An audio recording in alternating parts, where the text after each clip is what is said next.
Have you ever met someone who is brilliant in exams but struggles with everyday decisions? Or someone who struggles academically but handles daily life surprisingly well? Psychology helps explain this through two important concepts: intellectual functioning and adaptive functioning.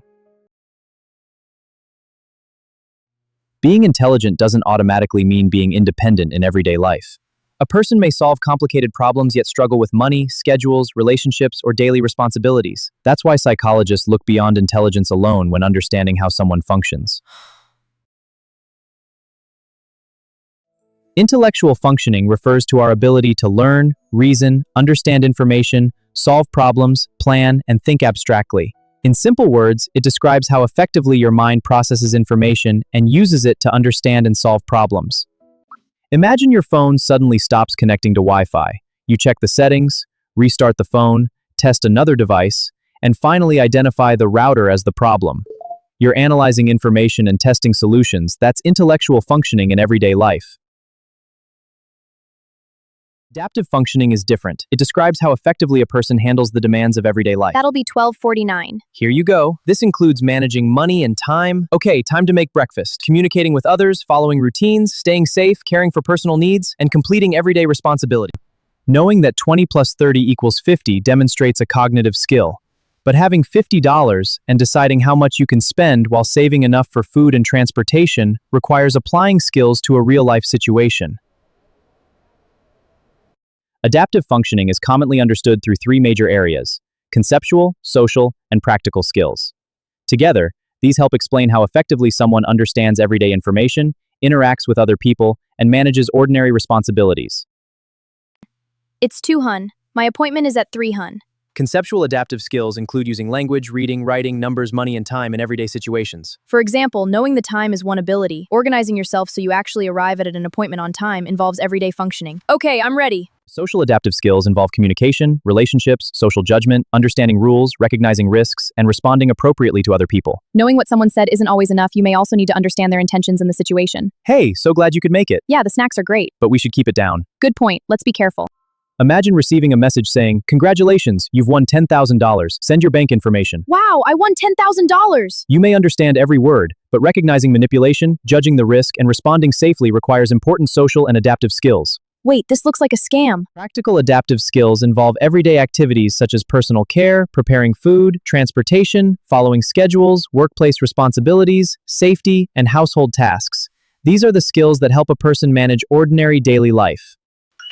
And reading bus number 10 is one skill. Traveling independently requires much more. Choosing the correct stop, managing time, paying the fare, recognizing your destination, handling unexpected changes, and knowing when and whom to ask for help. It's just down this way. Imagine Daniel.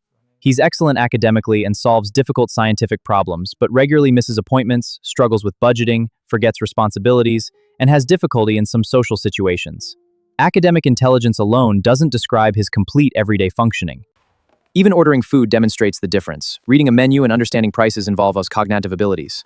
Let's see. Cheeseburger is 8 tices if the garden salad is. That's affordable. But budgeting, communicating your order, interacting appropriately, checking the bill, paying correctly, and solving unexpected problems require broader everyday skills.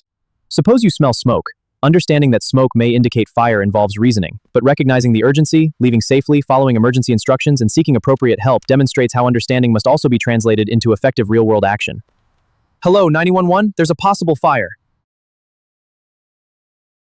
Adaptive functioning is how we use our abilities in real life, recognizing scams and social cues, managing money and routines, time to make dinner, traveling independently, ordering and paying at a restaurant, I'll have my stop, and responding safely in emergencies. Smoke! There's a fire!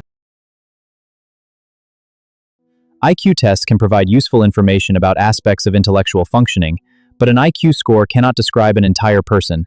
It doesn't independently tell us how someone manages relationships, transportation, money, safety, routines, work, or everyday independence. This distinction is especially important when considering intellectual disability. It should not be reduced to low IQ.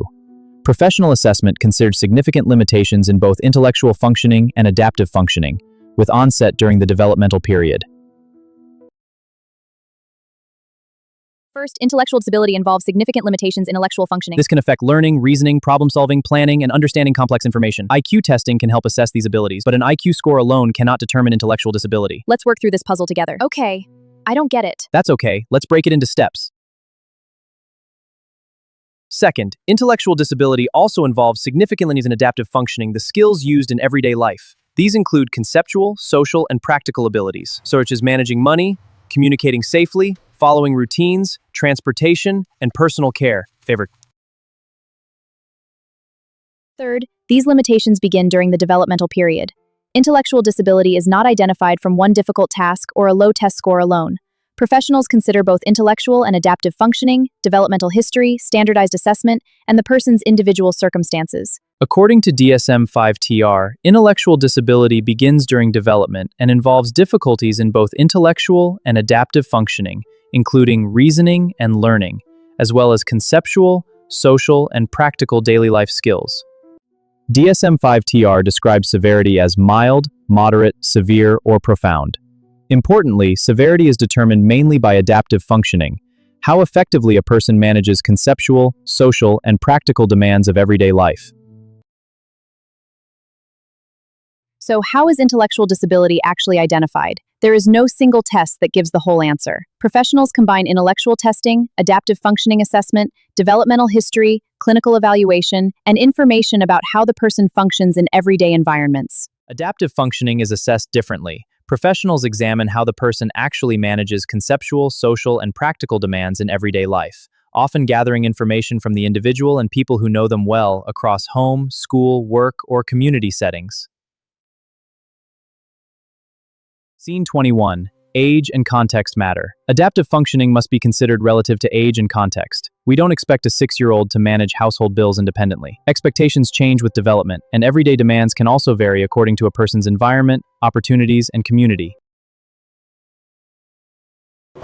There's another important distinction. What someone can demonstrate and what they typically do in everyday life. Preparing breakfast once with instructions is different from independently remembering, preparing it safely, cleaning afterward, and handling problems every morning. The goal isn't simply to identify limitations. We should ask what support could improve functioning.